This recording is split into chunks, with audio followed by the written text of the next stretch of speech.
सुरेश के दो बेटे थे, भीरू और धीरू।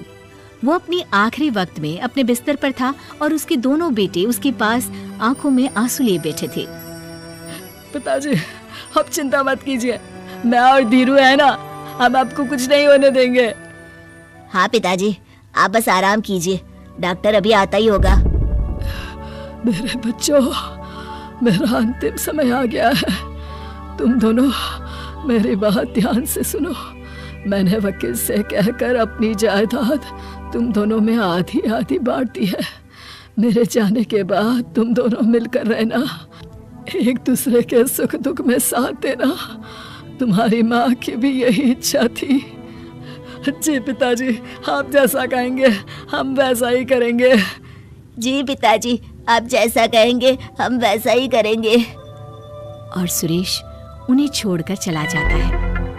अरे धीरू भाई, मैं तुझसे कहना चाहता था कि मुझे व्यापार बढ़ाने के लिए कुछ रुपयों की जरूरत है। अब पिताजी के जाने के बाद हम दोनों ही एक दूसरे का सहारा है। पिता के जाने के कुछ दिनों के बाद दोनों भाइयों की जिंदगी धीरे धीरे सामान्य हो जाती है। दोनों भाई अब अपना अपना व्यापार संभाल लेते हैं। दोनों एक ही घर में तो रहते हैं, लेकिन अब उनके रिश्ते में पहले जैसी बात नहीं रहती।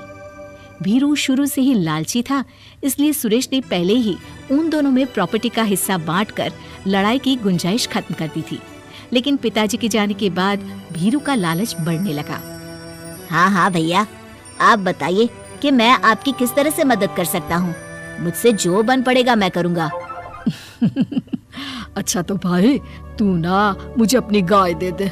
वैसे भी तू पढ़ा लिखा मॉडर्न लड़का है, भला तू गाय का करेगा क्या? लेकिन इससे मेरी ना बहुत मदद हो जाएगी। ठीक है भैया, आखिर भाई ही तो भाई के काम आता है। आप ले लीजिए मेरी गाय और उसे बेचकर आप उन रुपयों को अपने व्यापार में लगा लेना। बस फिर क्या था, भीरू अपने लालच की वजह से आए दिन धीरू से किसी न किसी बहाने पैसे या कीमती सामान ऐंठता रहता और बेचारा सीधा सादा धीरू उसकी मदद कर दिया करता। इसी तरह 2 साल बीत जाते हैं और दोनों भाई शादी कर लेते हैं। शादी होने के साथ ही अपनी बीवी के कहने पर भीरू अपना हिस्सा अलग कर लेता है। अब दोनों भाई अलग अलग रहने लगते हैं। अरे साधना, ये देखो, मैंने आज ही एक बड़ी डील साइन की है। ये शहर का सबसे बड़ी फैक्ट्री का मालिक है। इसके साथ व्यापार करके मेरे व्यापार में दिन दुनी रात चौगुनी तरक्की होगी। लेकिन इसकी बस एक ही शर्त है, अगर इसे हर हफ्ते सामान की पेमेंट नहीं दूंगा तो मुझे इसे जुर्माने के तौर पर बहुत बड़ी रकम देनी होगी। ये तो बड़ी ही चिंता की बात लगती है जी। अरे चिंता कैसी, मैंने पहले ही हिसाब लगा लिया है। मैं इसे हर हफ्ते पेमेंट भी दूंगा और एडवांस में ऑर्डर भी, तो फिर चिंता काहे की। पास से गुजर रहा भीरू उन दोनों की सारी बातें सुन लेता है और फिर, अरे राधा सुनती हो, उस धीरू ने आज एक बहुत बड़ी डील साइन की है। ये सुनकर ना मुझे बहुत बुरा लग रहा है। भीरू उसे सारी बात बताता है। तो ऐसे हाथ पे हाथ रख के गुस्सा करने से क्या होने वाला है? आप तो उस डील की कमजोर कड़ी जानते ही हैं, तो मारिए हथौड़ा। अगले दिन धीरू के घर में चोरी होती है और उसमें उसके वो रुपए भी चले जाते हैं जो धीरू डील के मुताबिक क्लाइंट को देने वाला था। फिर शर्त के हिसाब से धीरू को जुर्माने की रकम देने के लिए अपना घर गिरवी रखना पड़ता है और उसका व्यापार भी बंद हो जाता है। सुनिए जी, आप दिल छोटा मत कीजिए। आप कोई ऐसा बिजनेस कीजिए जिसे आप जल्दी से जमा सके और कम पैसों से भी शुरू कर सके। आप फल सब्जियों का व्यापार शुरू कीजिए। तुम ठीक कहती हो, मैं कल से ही मंडी जाकर सब जानकारी लेकर आता हूँ। उधर भीरू और राधा धीरू की बर्बादी की खुशियाँ मनाने में लग जाते हैं और इधर धीरू खूब मेहनत करके फिर से अपनी आर्थिक हालात पटरी पर ले आता है। लेकिन फिर एक दिन, अजी सुनती हूँ, तुम यहाँ पर उसके बर्बाद होने की गलत फहमी में खुश हुए जा रहे थे और तुम्हारे भाई का फल सब्जियों का व्यापार बड़ा अच्छा चल निकला है। मैं अभी बाजार में उसकी दुकान देख कर आ रही हूँ। अरे भीड़ लगी हुई थी वहाँ तो फिर जल्दी से अपने खुराफाती दिमाग से कोई आइडिया निकालो इस मुसीबत का। आइडिया तो बहुत अच्छा है मेरे दिमाग में। अपने भाई से कह के इसके गोदाम में चूहे डलवा दूंगी, फिर देखना नजारा। राधा की चालाकी से धीरू का ये काम भी ठप हो जाता है। अब धीरू और उसकी पत्नी के लिए उधार पर जीने के अलावा कुछ नहीं बचा था। बेचारा ईमानदार धीरू अपने भाई भाभी की चालाकी की वजह से बहुत बुरे दिन काट रहा था। मैं तो बिल्कुल बर्बाद हो गया साधना। पिताजी का दिया हुआ अच्छा खासा बिजनेस संभाल रहा था, लेकिन मेरी किस्मत ने मुझे यहाँ लाकर खड़ा कर दिया। अब तो खाने के भी लाले पड़ रहे हैं। कोई नौकरी भी इतनी आसानी से नहीं मिल रही। मुझे माफ कर दो, मेरे साथ रहकर तुम्हें भी ये दिन देखने पड़ रहे हैं। देखिए जी, आप दिल छोटा मत कीजिए, भगवान कोई ना कोई रास्ता जरूर खोल देगा हमारे लिए। और मेरे दिमाग में तो एक अच्छा आइडिया आ भी गया।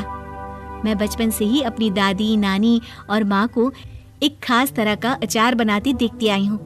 वो अचार जितना टेस्टी होता है उतना ही उसे बनाना मुश्किल भी, लेकिन एक बार बन जाने पर वो जल्दी खराब भी नहीं होता जी। वो अचार सिर्फ हमारे ही गांव में बनता था, जिसे खरीदने के लिए दूर दूर से लोग आते थे। मैं सोचती हूँ वही अचार बनाने का काम हम शुरू करें तो।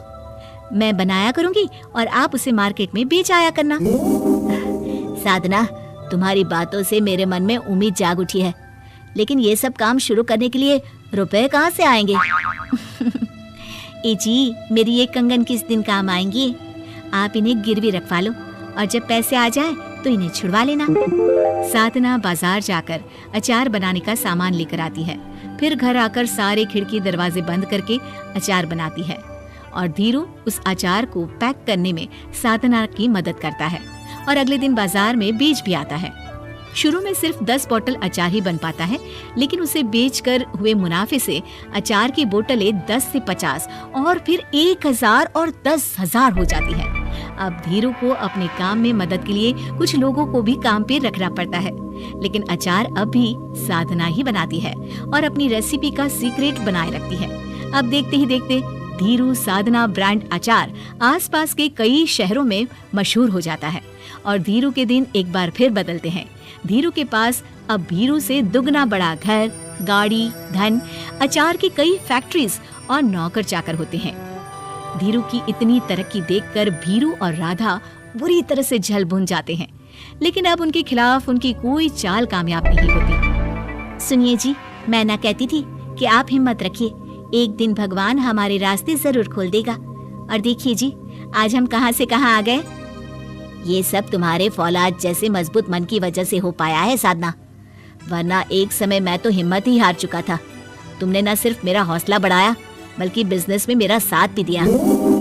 जहाँ एक तरफ धीरू और साधना अपनी मेहनत और हौसले से बहुत तरक्की कर चुके थे, वहीं दूसरी तरफ भीरू और राधा के लालच और धोखेबाजी की वजह से वो इनकम टैक्स वालों की नजरों में आ चुके थे। भीरू के एक घर पर इनकम टैक्स वालों का छापा पड़ता है और भीरू को काला धन जमा करने के आरोप में जेल जाना पड़ता है।